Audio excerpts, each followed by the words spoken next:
Welcome to Thinking Like a Lawyer with your hosts Ellie Mistal and Joe Patrice, talking about legal news and pop culture, all while thinking like a lawyer.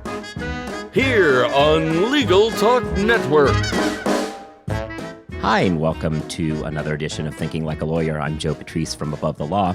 I am not joined by my co-host today, so you're getting just me. And so before you switch off the show, though, we do have more. We're compensating for not having a co-host by having more guests. So we've got a whole gaggle of guests today to talk a little bit about an issue that, if you're following Above the Law, you've been reading a lot about, which is what's going to happen going forward with attorney licensure around the country. We have bar exams that are getting canceled. We had a couple more this week already. We have people talking about online exams, people just moving to a different times frame. And then the question that a lot of people are out trying to push is that, since the world is collapsing, maybe just maybe we can be a little bit more creative and let people who've graduated from law school just go ahead and be lawyers. And that's really the subject that we're going to get into today, because I'm joined by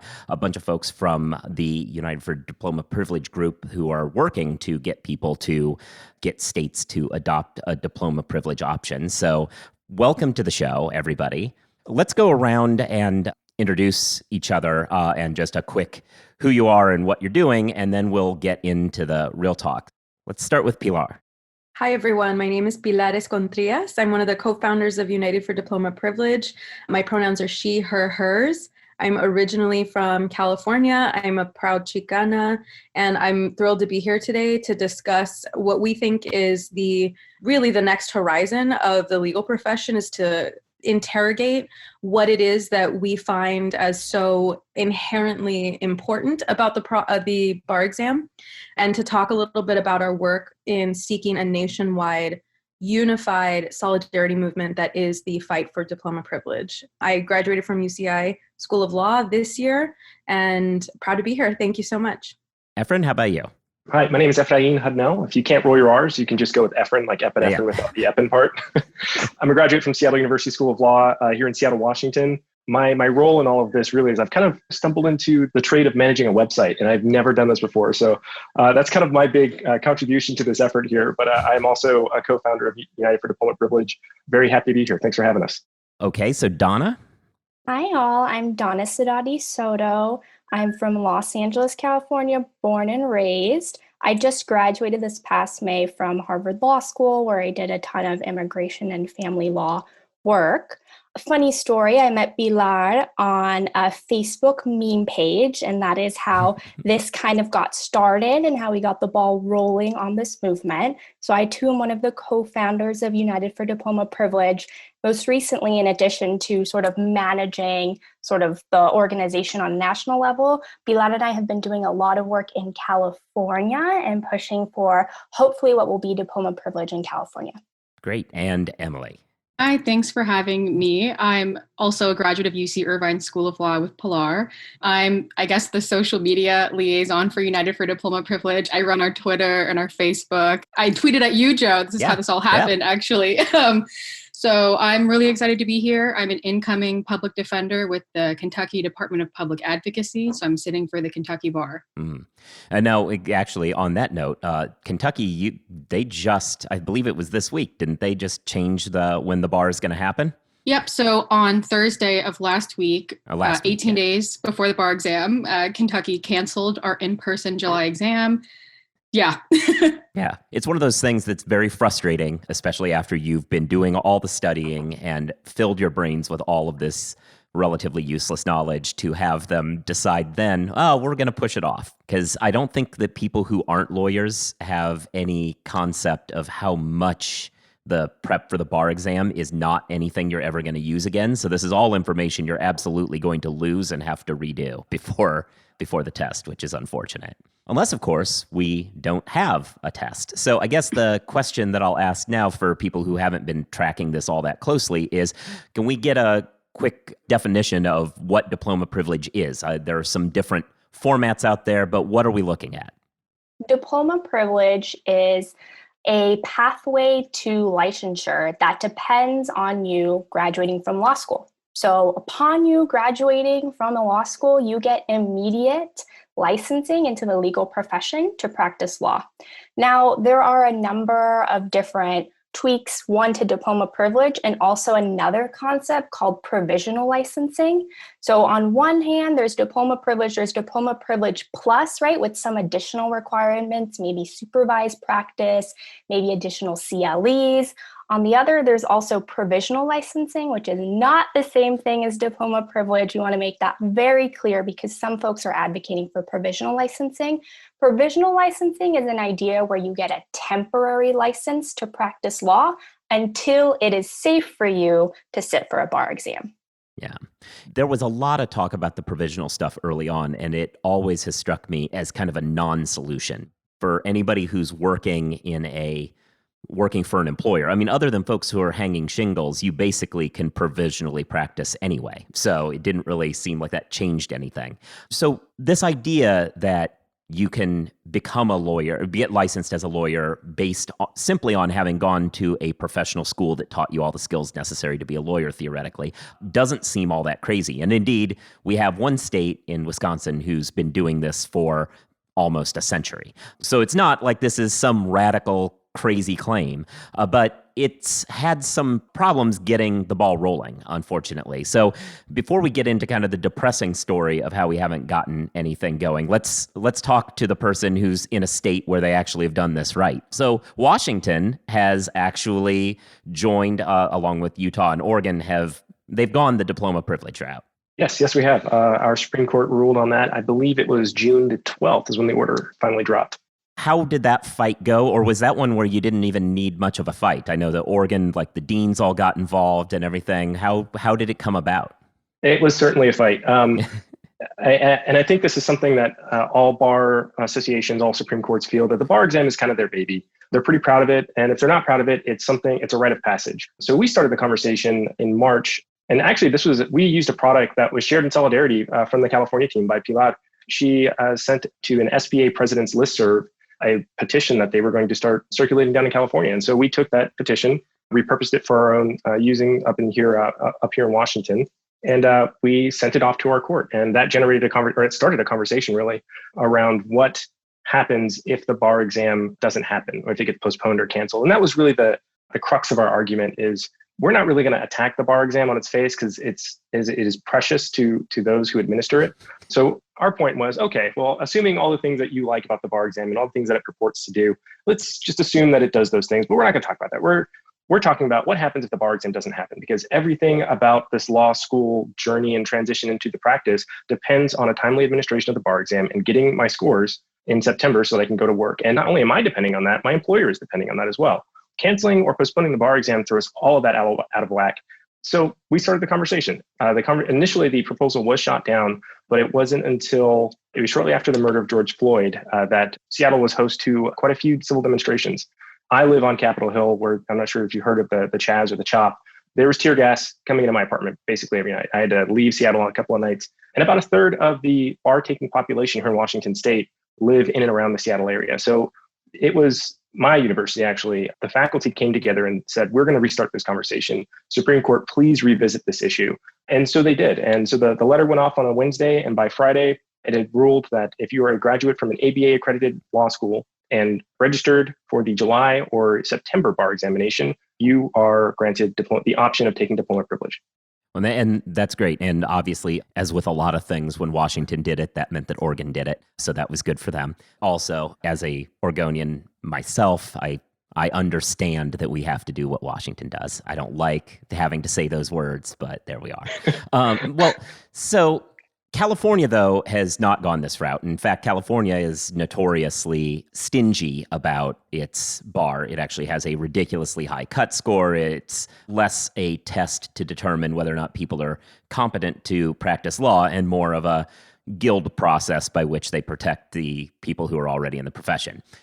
Now that I've said all that so that you all don't have to, I'm going, because you probably don't want to sound as mean as I can sound on this sort of thing. But let's talk about California and the work that's being done there on this subject. Pilar, do you want to talk about that for us?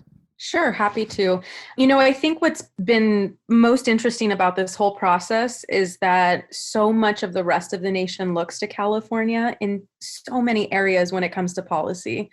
And I think Donna and I came into this process recognizing that it was an uphill battle. 4 months ago in late March is when we started circulating our letter.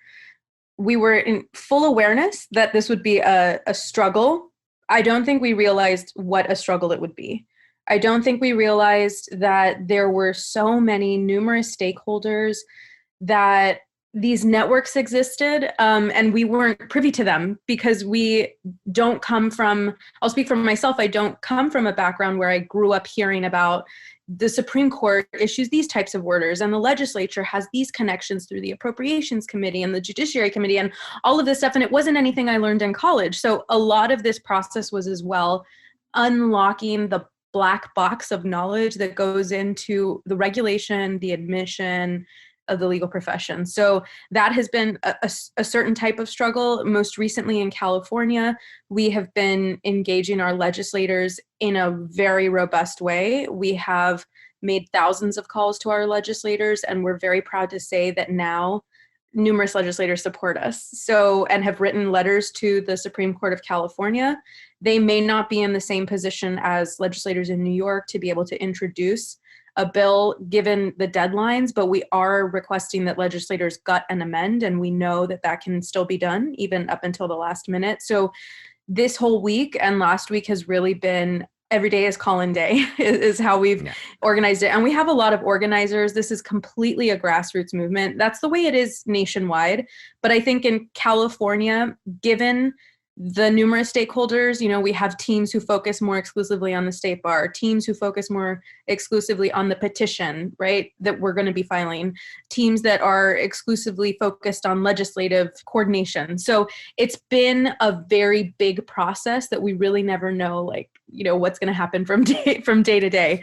Where we stand now is we're waiting for the Supreme Court of California to issue a ruling. As of now, it is an online bar examination with a date uncertain, but likely a September-October administration, and would love to talk more about an online exam and the problematics of all of that. But I'll stop here because I do want to just stick to your answer. No, that's fair. I think we are going to talk about, I was actually going to just transition that over. Didn't know if Emily would want to answer it, or maybe she'll yield for you to keep going on it. But online exams are one of the other options that are out there for people.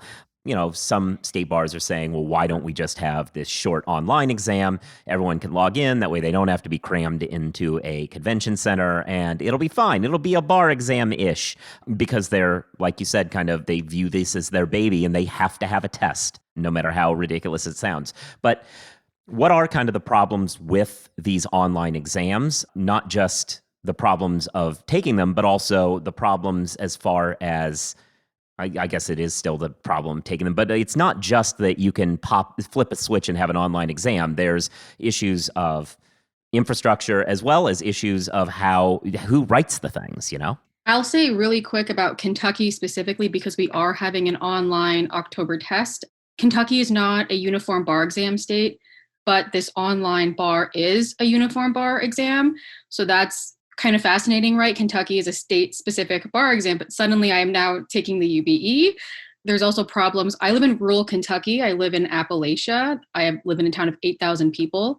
I don't know that I'm going to have sufficient internet to take a bar exam. I live with a roommate who will also be taking this online bar examination, and the Kentucky Office of Bar Admissions had no answers as to whether that's a cheating issue. So Kentucky, there's a whole host of problems with the fact that it's a UBE now, and a lot of this state has poor internet because we're rural. Yeah. As far as UBE, it's not, so it's not going to be transferable the way that a UBE is, but it's going to be all the UBE questions. And that distinction actually transitions to one of my things that I've been writing a lot about, which is the NCBE, the people who write all of these bar exams, and the UBE. They've been aggressive in saying, well, we're not going to bless online exams. We'll let you use our questions so that, these states aren't writing their own exams out of nowhere. But you can use our questions, but we're not going to bless it as something that can be used and in a different state or portable, which I'll go ahead and say I feel has been hostage taking on their part. Their death drive for having an in-person bar exam has led to the point where they're straight up telling people, we're not going to let you utilize the most useful possible alternative. And if you try to do anything that's not through us or even using our questions, even though we aren't giving you the portability, but if you try to use things that aren't our questions, we're going to make sure that none of your lawyers can ever work anywhere else again. And it's just been counterproductive and sad that an organization would be this disconnected, especially when we're probably only talking about a year's exception. We can put aside,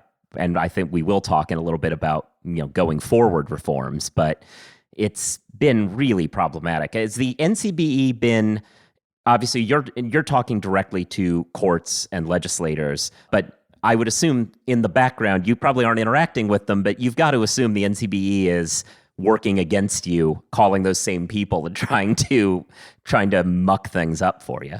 Well, I think something that's interesting, Pilar, about the NCBE is, one, I think a lot of their offices, if not their main offices in Wisconsin, right, which is a diploma privilege state. Also, the president and a lot of the salaried leaders of the NCBE were licensed through diploma privilege. So it's so interesting that they are now folks that are holding on to this bar exam when they never took the bar exam themselves. So that's interesting. I think we haven't had too much direct interaction with the NCBE. I know they don't love us via social media, sort of tweet out different messages that really uphold the integrity of having a bar exam. I think we are also followed on social media by a number of NCBE members so that they know what we're doing at all the times. So it's interesting. Bigger point I think I want to make is, there's a lot of internal politics going on between the NCBE and the different state bars and the different courts. And there's a lot of politics probably going on within each jurisdiction between the bars and the courts and all the other stakeholders. Just a reminder that the folks that have to deal with, right, the lack of transparency around decisions or the decision-making process, the folks that have to deal with being in limbo, right? Like we are in California, we don't know when our exam is, what format it's going to be. We don't really know. It's us, it's the applicants that have to deal with that. And we have to figure out how to arrange our study schedules for a bar that may or may not happen around all of these issues that we're just not privy to, that we're not getting information about, that we're just kept entirely in the dark from both our state bars, courts, etc. I also wanted to talk a little bit about the fact that our nationwide coalition does have an impact survey that we've been distributing to our state membership. And that was, again, I just want to highlight acts of solidarity that came from Washington. We adapted it for California. And so some of the questions in light of the Supreme Court's most recent ruling had to do with access to internet. So we have about 2,000 signatories in California. That those are practitioners, they are professors, they're bar applicants. And of those folks who we surveyed, 1,400 actually filled out the survey, and they're all bar applicants, okay, sitting for a July 2020 or attempting to sit for a bar exam at some point. Now, of those nearly 1,500, 72.3% were not sure if they would have reliable internet, and 30% said they knew they would not. So I'm one of the 30% who do not have reliable internet at home, unfortunately, and I'm quite privileged. And when I lived on UCI's campus, I also would have answered as a no, affirmatively not having internet because our campus internet is not super great. So I want to highlight that. I also want to highlight that almost 80% of respondents will not have a quiet space without interruptions to take an online bar exam. So here we're talking purely about infrastructure, purely about individual resources, right? Now, the other side of that is that the state bars, at least in California, has not been transparent as to whether or not they will use AI proctoring. They have not said that until today. And that was on a Board of Trustees call where the chair of the board said, well, AI proctoring isn't an invasion of privacy until a human proctor comes on. And then, if you're flagged for cheating, basically is what this person said. But today, the ACLU of California wrote a letter to the Supreme Court of California and provided it to us, demonstrating all of the problematic uses of AI. So, there's sort of at least 3 layers to this, I think. The first is not everyone will have access to a computer that can store the amount of space needed for a proctoring infrastructure to take place without consistent and online internet, right? And then, of course, many scholars have talked about how AI data inputs, meaning the algorithms that are established, come from data sets that are white and male. Right. So non-white, non-heteronormative, non-cis folks, like if you think about who does that not cover, that's probably the majority of exam takers at this point. So the behaviors that will be flagged are all on the basis of white males, right? So it's inherently a discriminatory proctoring system.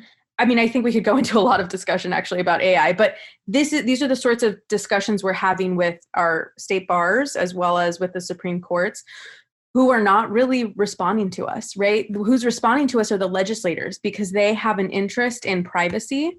They have an interest in ensuring consumer protection. They have an interest in answering to discriminatory impact, right? So they have really been like the biggest supporters of ours, because we highlight these data and we demonstrate how problematic it is. And in California, there are cities that ban AI usage. San Francisco basically has an ordinance in place that they will not contract with AI technology firms unless unless all of these criteria are met. I don't know what they are, so don't quote me on it, but I do know that it's differential across the state, the extent to which AI is even allowed.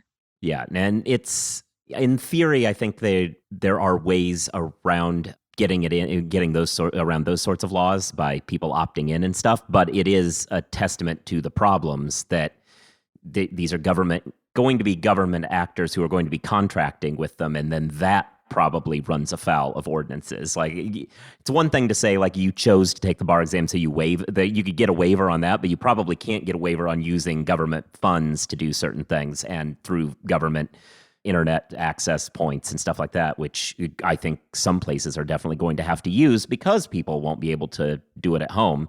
So there's going to have to be, the bars will, for any online exam to work, I would assume the bars are going to have to say, we're commandeering this law school place or something like that, and where people can go if they don't think they have their own internet, and then that runs afoul of all that sort of stuff. No, absolutely. Well, so right now, I want to bring up a great article that I wrote a little bit about, which is an Oregon story. Judge Ortega in Oregon wrote a good piece explaining how, after years and years of being around the bar exam, she's pretty confident in telling you that it has almost nothing to do with protecting the public. And that's something that I want to underscore for listeners who aren't really tracking this as closely, which is, the bar exam posits itself as a way of protecting the public from lawyers who don't know what they're doing. But in reality, everything that was on my bar exam had nothing to do with the career that I was about to undertake. And so it had no real value in making sure that I didn't do anything. What did have value was, the ethics test, which is separate. What did have value, and there are problems with the ways in which character and fitness is acted out, and to use the constitutional law, there's application problems with CNF, but as a concept, CNF is valuable for making sure that people aren't defrauded by lawyers. But the bar exam itself doesn't do any of that. That brings us to the question of what happens long term. I think right now we're really focusing on kind of an emergency. I'll classify it as an emergency privilege. This is a situation where the real argument is, put aside whether or not the bar exam is valuable, we absolutely have no way of being in person anytime in the near future. People's careers need to have some sort of licensure happen. And to that extent, we, rather than, making Emily study until 18 days before the test, maybe we should just go ahead and call this one off. That's the movement now. But one of the issues, and I think the reason the NCB is so concerned, is that this could very well be a emperor has no clothes moment for them. If we do this, and if the class of 2020 does not turn out to be a bunch of criminals who are like running around and fake practicing law and taking money and commingling it and all the things that you're not supposed to do. If that doesn't happen, then I think it puts the NCB in a position of really having to justify its existence. What do you see as kind of the long-term impacts of these experiments? I mean, do you think there is a hope that we would come to a conclusion where there's a more fundamental reckoning with how we license people in this country? Well, absolutely, Joe. That's already happening in Washington State, and I think Utah and Oregon will institute a similar review process. The Supreme Court of Washington has already stood up a committee, which basically its job is to evaluate the efficacy of the bar exam. And one of the ways they're going to do that is that they're going to use this group of admittees as a control group, and they're going to see if we really are as dangerous as everyone thinks we are, sans the bar exam. I can't speak to what the NCDE is thinking, and nor will I try, but I think this is, if nothing else, whether you're for the bar exam or against the bar exam, this is a unique opportunity for us to really take a step back and see, is this thing doing what we think it's supposed to be doing? Because it's really expensive.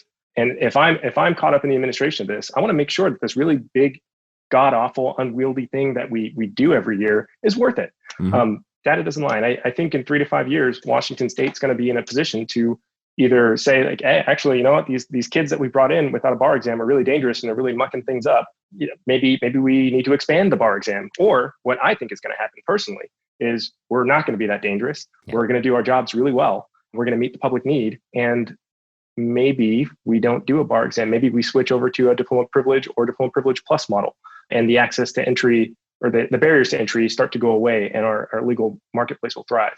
One knock-on effect of that sort of a reform that I've talked a little bit about is all my friends at the ABA who are really kind of banging their heads against the wall on accreditation, because the bar of accreditation isn't super, super high, but it is there. And when in recent years they've attempted to call out law schools for not being up to snuff, they get sued by those schools and aren't able to enforce their attempt to strip them of accreditation. And part of that is that there's a real mentality out there, and I hear it all the time, where people say, well, we don't need to worry about the law schools. The bar exam will protect people on the back end. And that means we don't need to worry about people spending hundreds of thousands of dollars and years in school. We'll figure something out later. And it could, I think, if you all succeed in bringing about some fundamental reform, my hope is that it could result in a world in which the ABA has a little bit more teeth and is a little bit more able to say, we're going to have a strong hand in determining whether or not a school is accredited, because a school being accredited is now the only requirement. And I think that could help take care of some of the, I'm not going to name any specific schools owned by Infolaw or anything like that. I'm going to say, though, that there's several schools that I can point to that have had some real issues of seeming not to be serving their students as well as they should, according to the ABA, and it could take care of that for them.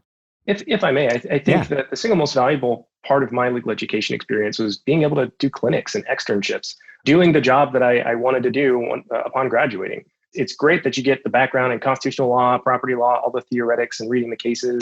That's great, but the real worth, at least for people like me who learn the way that I learn, is getting out there, being thrown into a courtroom and making arguments rooted in the law that I've been spending time over the last 2 years learning. That's how we get there. Whether the ABA decides it wants to sharpen its teeth, that's not for me to say, but experiential learning, I think, is critical in a revised legal education model. And what Efrain mentions about practice, right? The practical realities. I always think of this when people say, well, what kind of world would we live in if we had doctors who never took the medical boards, if we had teachers who never did certification? And although that's a very nice analogy, it fails. It's a failed analogy, because the reality is, if you look at the data, 90 to 95% in California of doctors who take their medical boards pass, because that is the last safety net. I mean, they've already done their residency, they've already done everything, and it's like a 3-prong exam. So by that point, of course they pass, because they're absolutely equipped, and those who don't have, I'm sure, valid reasons or are actually not fit. So, and then this teacher licensure is the same. And I think that what this always ends up coming down to, Efrain started by talking today a little bit about how we didn't begin our movement by attacking the exam on its face, but it always ends up coming to that because people, as they start asking us questions, as they start excavating what are our goals, they want to know, are you abolitionists at heart? Are you really just like wanting to do away with all of this? And many of us within the movement are.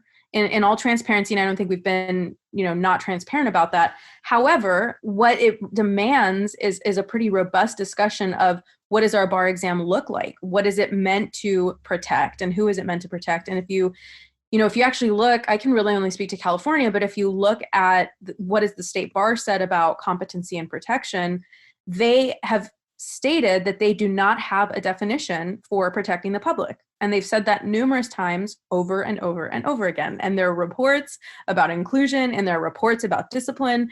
So if you can't even come up with your own workable definition about what protection means, then how do you advance the mechanism of protection, which is the bar exam, if you can't define it? So that does end up becoming one of our talking points, not because we're foregrounding it, but because as we have these conversations, as people ask us more, it does demand of us to have just a foundational discussion about what is the bar and what does it accomplish or not. So we do get into these discussions, but it is funny when you start combing through the documents in the state bars, how little they've actually said about competence, how little they've said about protection. So these are words that are like very heavy and they're deployed all the time, but they have no actual significance in a real way tied to data. In addition to the competence argument, something else that we hear a lot, especially here in California, is that the bar exam is sort of like a supply side regulation of lawyers, right? Like we have too many lawyers here in the state of California, and the bar exam needs to make sure that we have just the right number of lawyers. And, at first, I think it's really ridiculous that you're going to have folks go to these law schools, take out hundreds of thousands of dollars, study the law full time for at least 3 years, and then be like, ooh, we have too many lawyers, so now we have to have this exam that we design such that most people don't pass. I think that's ridiculous. I also don't even know that it's true that we have too many lawyers. I think if you perhaps ask folks in public interests or different public interest organizations, they may be in need of a whole lot of lawyers. It's just issues regarding funding or folks being able to afford going into public interest, right? When you have hundreds of thousands of dollars into loans. So perhaps it's not so much that there aren't enough, that we have too many lawyers, but really that we don't have enough lawyers in certain areas and students just aren't able to afford taking on those jobs when you have so much student loan debt coming out of law school. Indeed, in California, there was a report put together a couple years ago that was given to the Supreme Court that came to exactly that conclusion, that you do not have too many lawyers. You, in fact, have a massive gap where you need many, many more lawyers doing more of the public defender work that we were talking about with Emily there. Although in Kentucky, I guess you're not helping the California problem. But, they need public defenders everywhere. But yeah. I'm looking at being hired by the prosecutor's office here in Washington, and Emily and Pilar are both public defenders. So our cause is righteous when we have prosecutors and defense attorneys working together with a common goal. Dogs and cats living together, mass hysteria. We're bipartisan. We're bipartisan. Yeah, we do not discriminate in our movement. Perfect. Well, that's a perfect place to end. Well, thanks everybody for joining and letting us know what's out there. People should know to connect with the United for Diploma Privilege folks if you are interested in signing petitions and helping out and getting this off the ground. So thanks everybody. Thank you. And please follow us on Twitter. Yes, follow up. Yeah, actually, let's do the social media thing. Go. Thank you so much. Please follow us on Twitter at Diploma Priv. 4 being the number all. That's the same for our Instagram. So our email address is united4, the numeral, diplomapriv@gmail.com. So please feel free, if you are in a state that does not currently have a United for Diploma Privilege movement, contact us. We onboard folks. Efrain just onboarded Louisiana yesterday. We are here in solidarity. We're fighting like hell in our individual states, but also want to be with you. So please feel free to reach out, and we're down for the cause even beyond this particular moment. Great. And thank you all for listening. You should be subscribed to the show. You should give it reviews as always. You should give it stars as well as write something that is, the algorithm looks at that when it's trying to decide whether to recommend shows to people. You should be reading Above the Law as always. I'm at Joseph Patrice on Twitter. You should be listening to the other shows of the Legal Talk Network as well as the Jabot and the ATL COVID Cast, which are our two other Above the Law related shows. And with all of that said, we will check in with you all again next week. If you'd like more information about what you've heard today, please visit LegalTalkNetwork.com. You can also find us at AboveTheLaw.com, ATLRedline.com, iTunes, RSS, Twitter, and Facebook.